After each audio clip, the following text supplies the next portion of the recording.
Earlier this year, when it was announced that elderly filmmaker Ridley Scott was going to be producing a historical drama about the life of Napoleon, I was very excited to see it.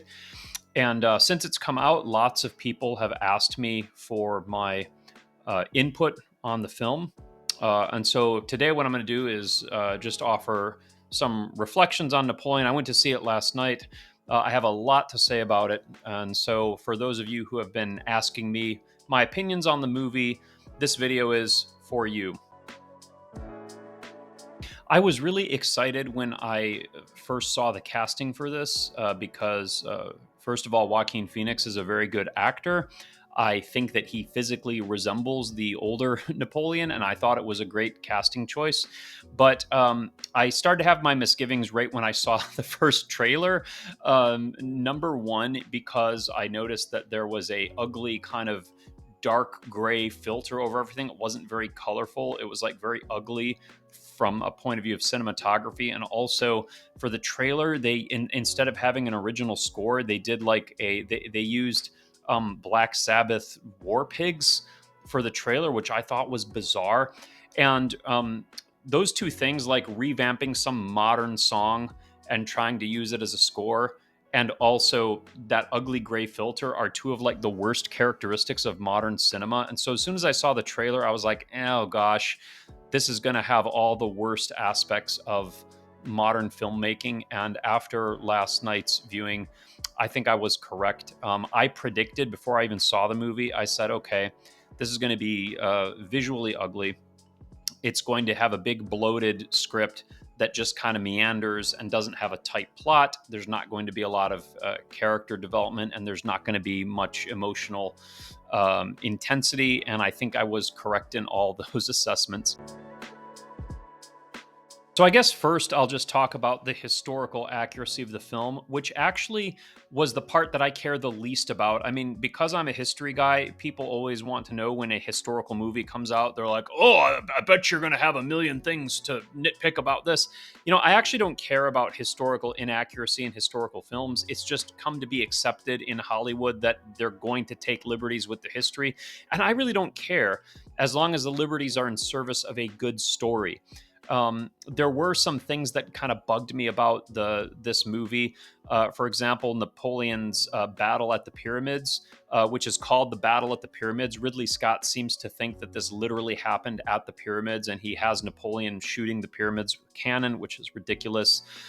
He has them doing trench warfare, which was ridiculous. They didn't do trench warfare at the turn of the 18th century.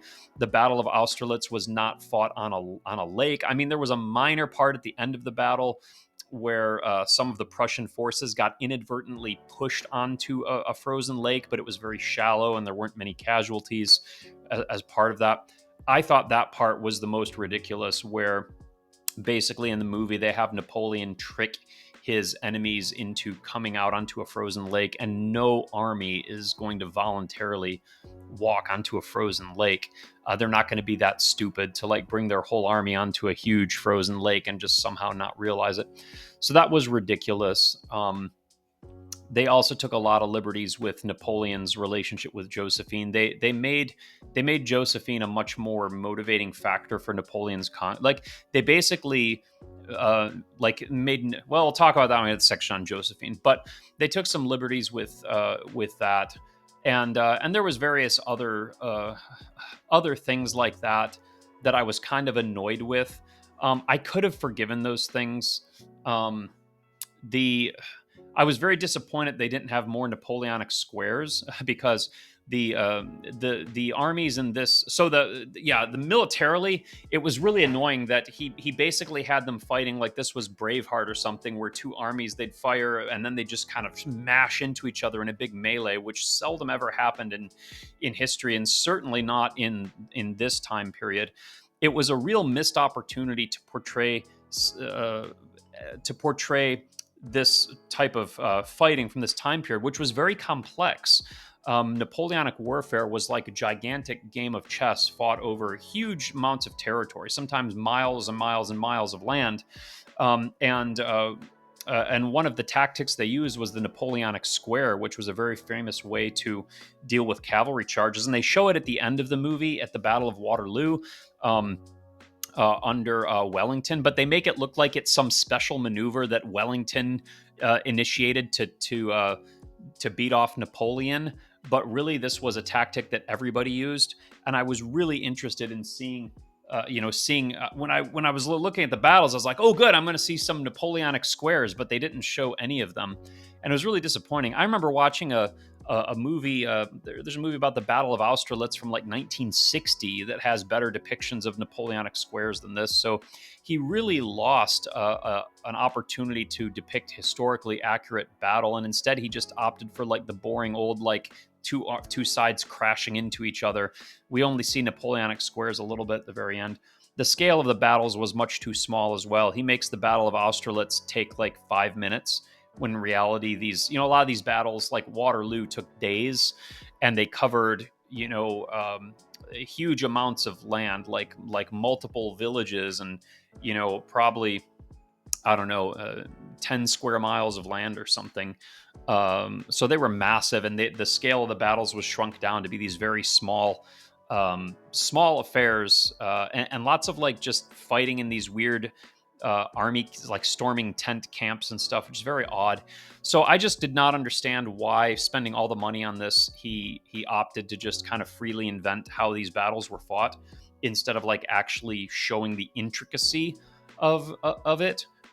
So I was really disappointed in that. But overall, I can forgive those things. If this would have been a very interesting movie, if it would have had a fascinating plot and really fascinating characters, I wouldn't have cared. But given the fact that they didn't have those things, it just kind of rubbed salt in the wound for me. The cinematography for this movie really was irritating. There's this tendency in modern movies, I don't know why, they put like a dull filter on everything.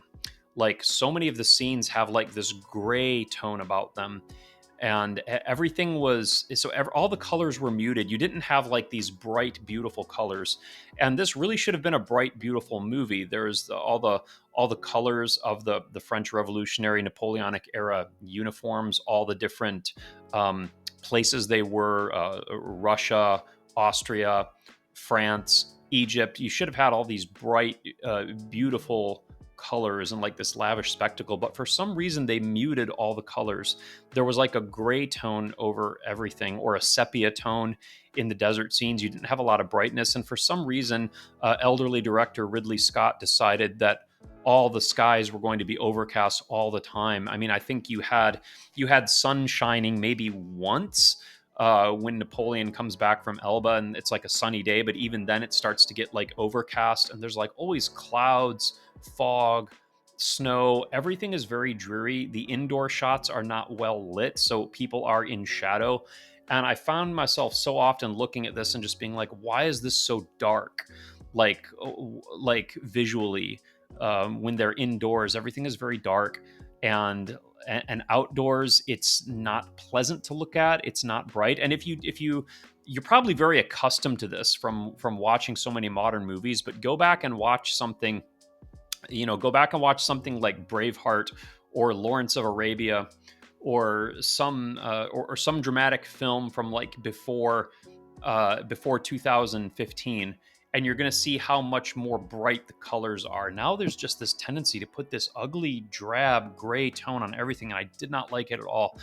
Another issue is that the CGI is really bad. I don't know why. The budget was huge, but like there was so many scenes where it looked like a video game, where now some video games can look really good, but this kind of like some of the scenes looked like just mid-level video game graphics. And there was one scene where where Moscow was burning down. Okay, they have Moscow burning, and there was this building burning in the background. Now, to scale, this building was supposed to be, probably a couple 100 feet tall, but the way the flames looked, you could just tell that it was just like it was totally off scale. It was like, okay, that's like a flame effect that somebody pasted in, that maybe in real life that flame was like a foot tall, and they just kind of pasted it onto this building, and it looked totally off. And I was like, oh, it looked very amateurish. So I was just surprised at how amateurish some of the CGI looked, especially for the landscapes and some of the weather.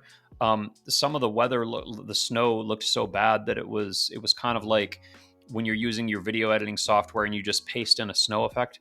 I've seen this a lot in modern movies where they'll spend millions and millions of dollars and then the CGI is like mid.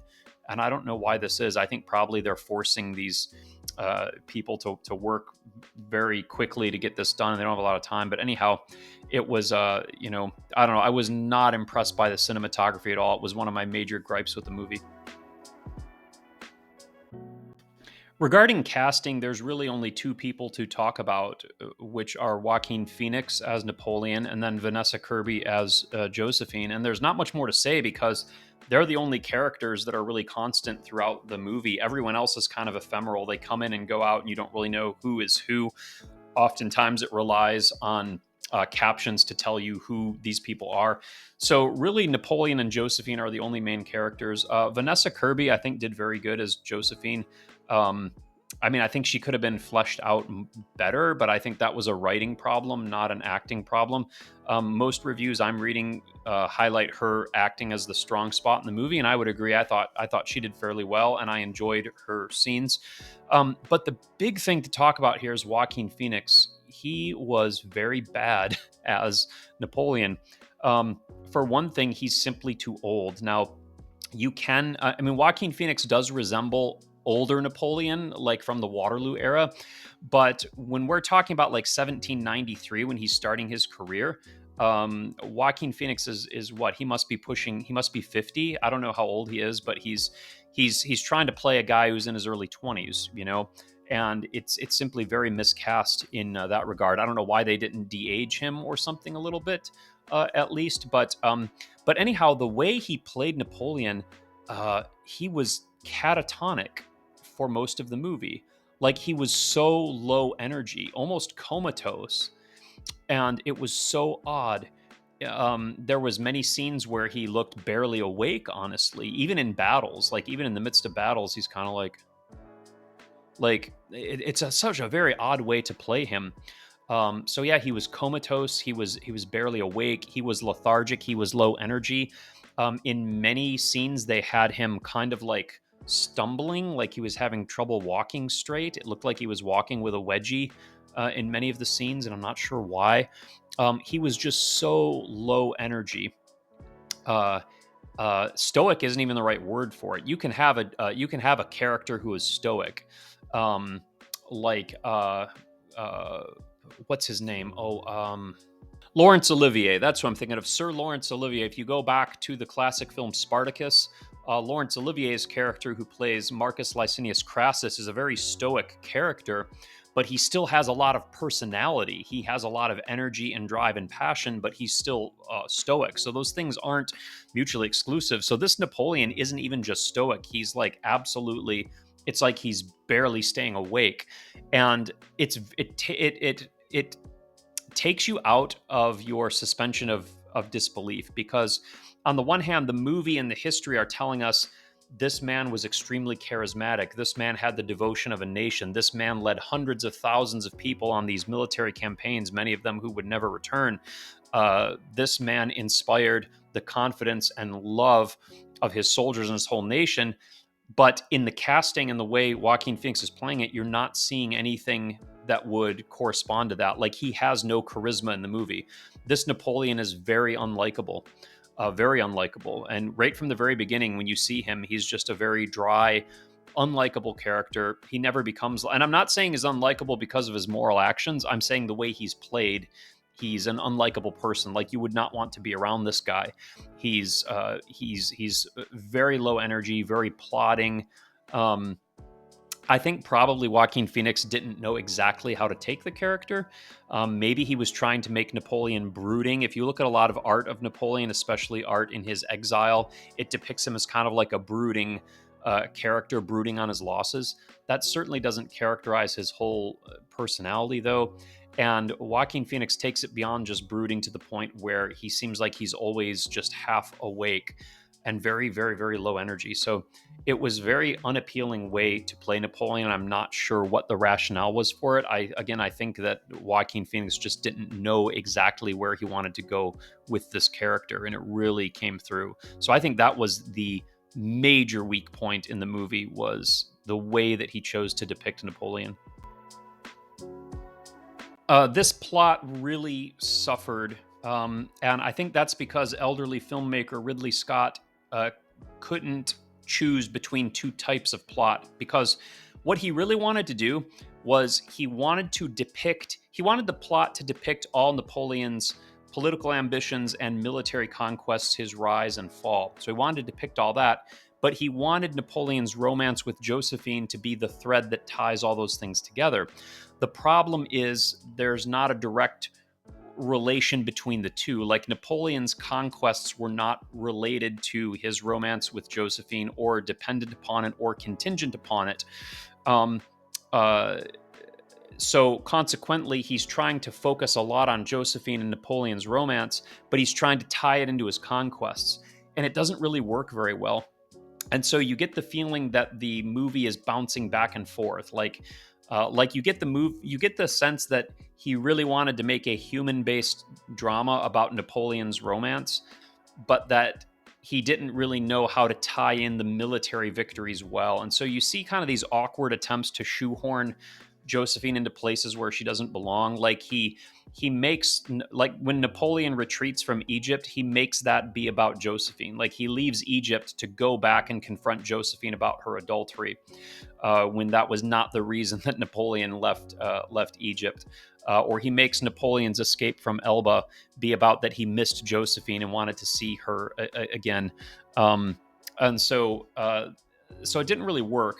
I mean, really, what you should have done is, if you wanted to make it about Josephine and Napoleon's relationship, you really should have made this movie from Josephine's point of view. That would have been really interesting. A movie about Napoleon and Josephine's relationship from her point of view. Call the movie Empress Josephine, and Napoleon is this interesting character, but by making it center on Josephine and her drama and her story, you don't have to shoehorn in all the battle footage and clog the movie with that sort of stuff, or explain all the politics. You can make it a human drama about Josephine, unfolding over the backdrop of Napoleonic Wars. However, if you want to do a movie about Napoleon, then you really can't spend so much time devoted to Josephine. Now, what he should have done, if he wanted to make it about Napoleon, his life is so big, and his conquests and the era. I mean, the dude has a whole era named after him, the Napoleonic era.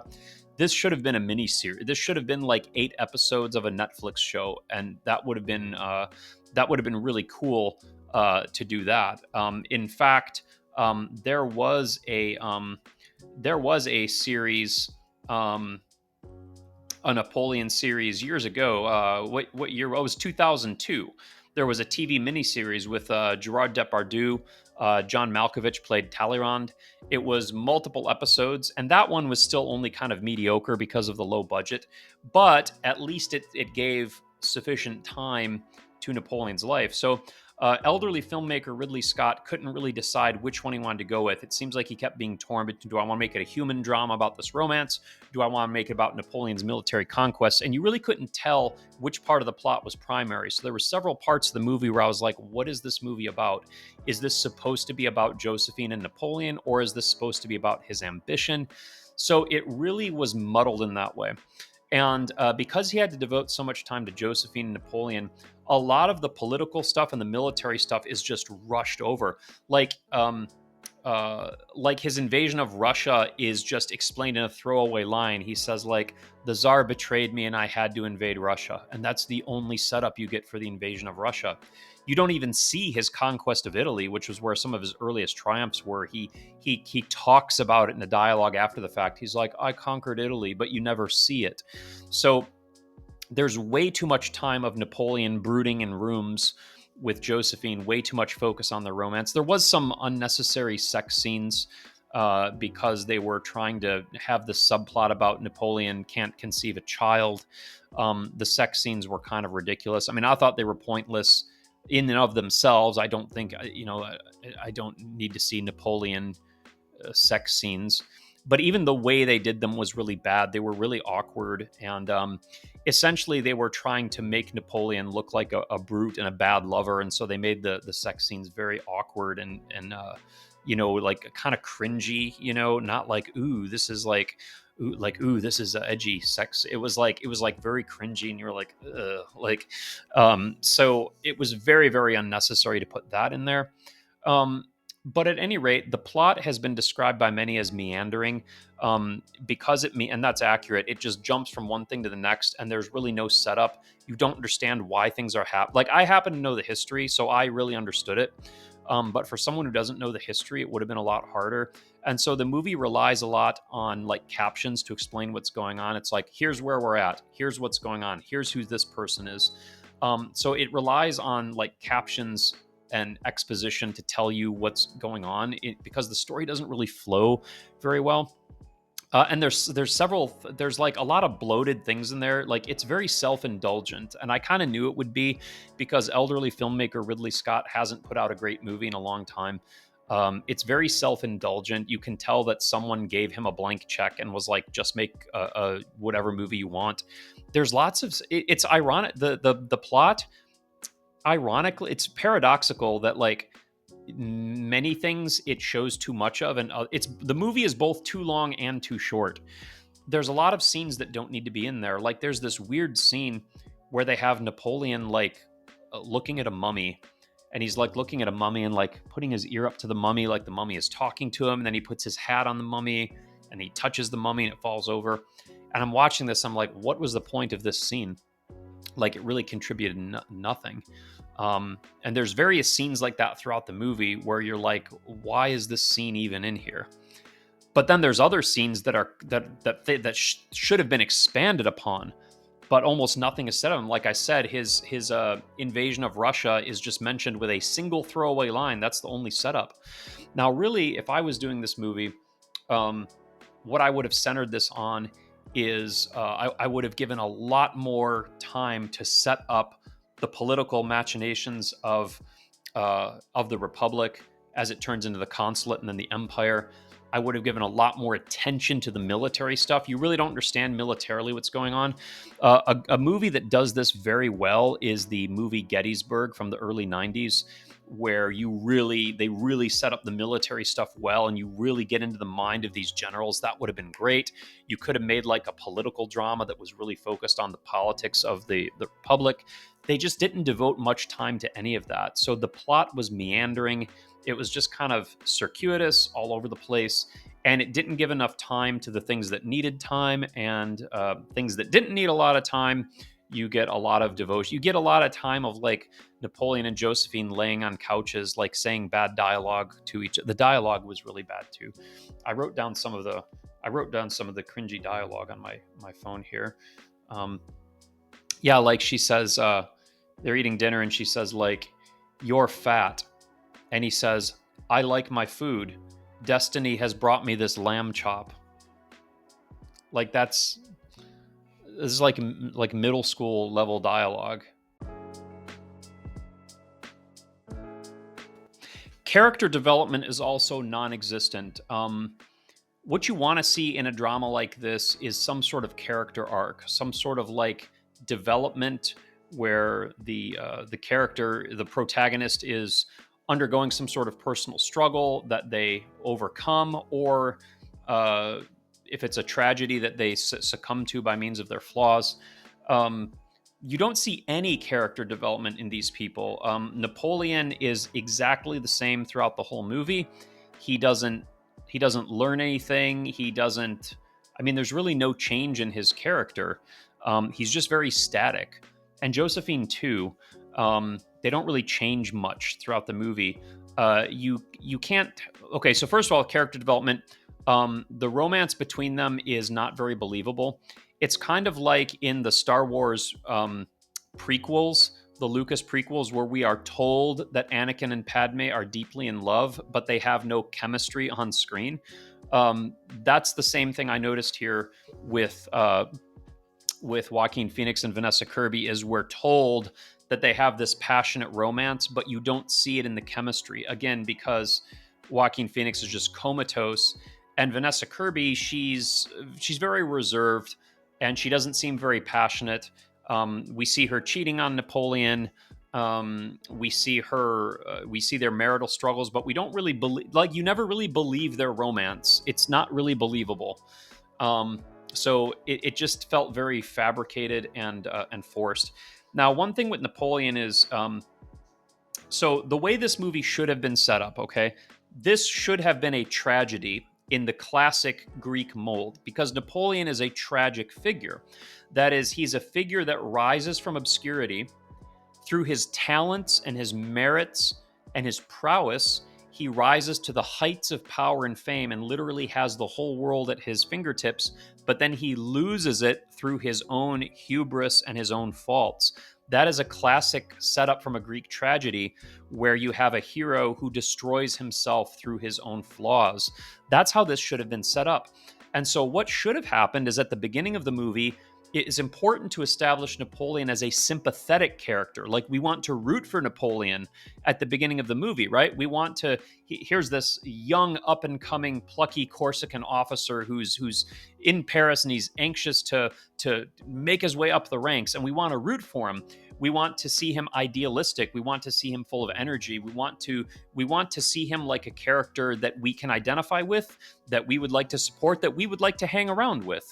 That's very important to build an emotional bond with your protagonist. So, in the beginning, Napoleon should have been portrayed as a likable, idealistic, innovative, energetic character that we enjoyed, and so we can root for him. We can be like, yes, Napoleon, yay, you got Toulon, yay, you won in Egypt. We want to, like, cheer him on. But then in typical tragedy, the way a good movie handles this, like, as Napoleon goes, he gets more and more powerful, and then we start to see his power corrupts him and his vices get magnified. We start to see him mistreating the people that are is close to him, that he loves. We start to see him slipping up through his arrogance.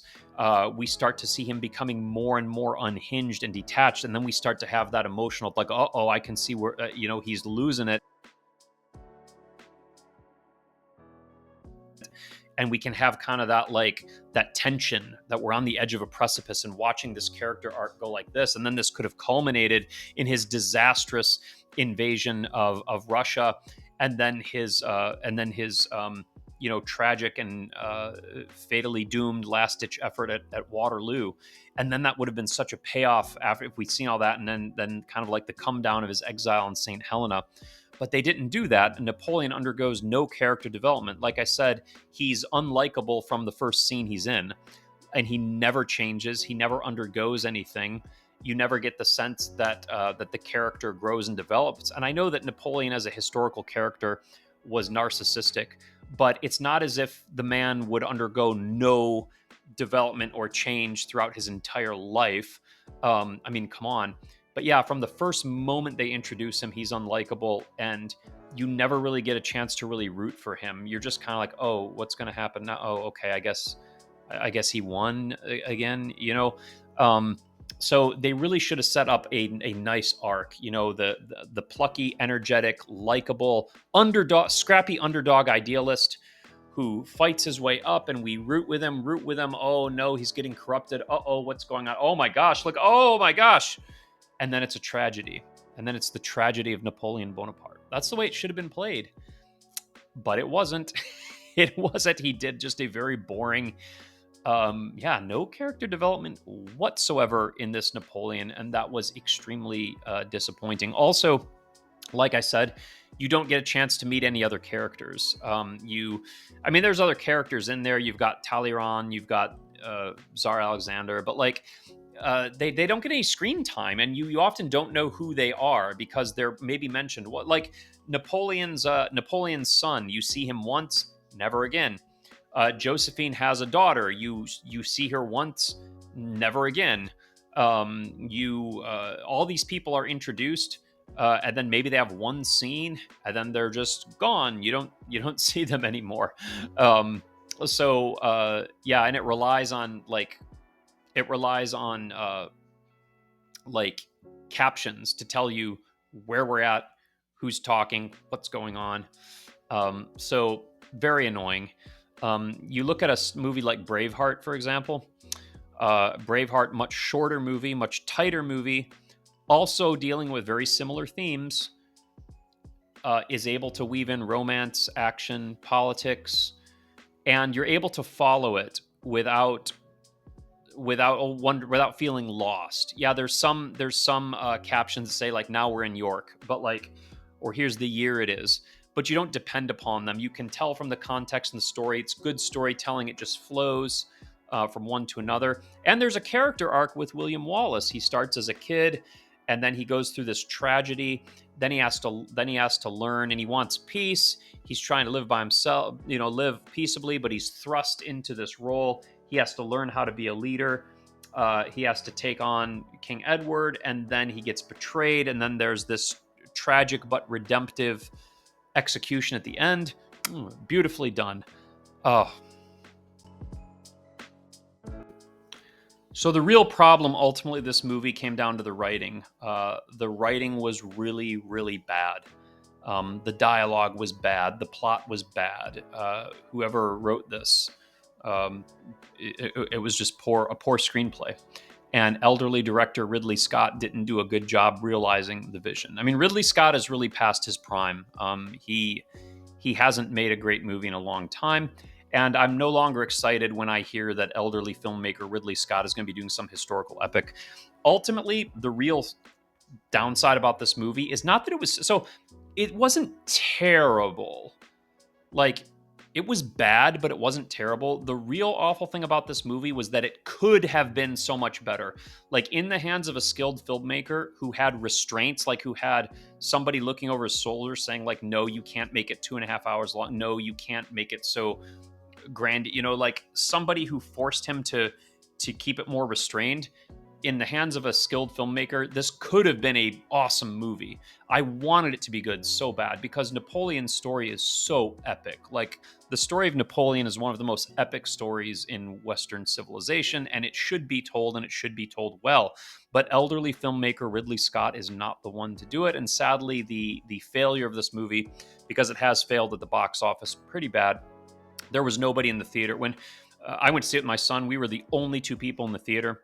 Some kids came in like 40 minutes in and just started vaping, and then they left. But we were the only ones that watched the movie. Nobody's going to want to touch the Napoleonic era for another decade, sadly. So yeah, I don't recommend watching it. It was just meh. Even the battle scenes weren't that great. So it had no redeeming qualities. I got to eat some theater popcorn, which was nice. So anyhow, that's my take on Napoleon. I'm sorry if you were hoping for more like nitpicky historical critiques. Oh, one other thing I will say, even the way the dialogue was filmed was weird. Like, they didn't do a lot of blocking. Blocking is like how you have the characters move around while they're talking. If you notice, because just watching people talk is boring. And if you watch really good movies, you will notice that there's always characters moving around and doing things while they are talking. They have a way of using the camera and using the characters and placing objects in such a way that things are going on while people are talking. So that's not just simply people standing there. But they don't really do that in modern movies much anymore. Dialogue is often just alternating face shots of the actors being static, just talking to each other. And it made the dialogue much more boring. So I don't know. There's not much redeeming about it. If you're interested, go see it. But it was really tragic for how good it could have been, and just it wasn't. So, okay. Yeah, sorry if I didn't get into as much history as you wanted, but I thought its real failures were on the level of filmmaking, plot, character development, casting, etc. So that's my take on it. Thanks for watching this whole video if you did. See ya.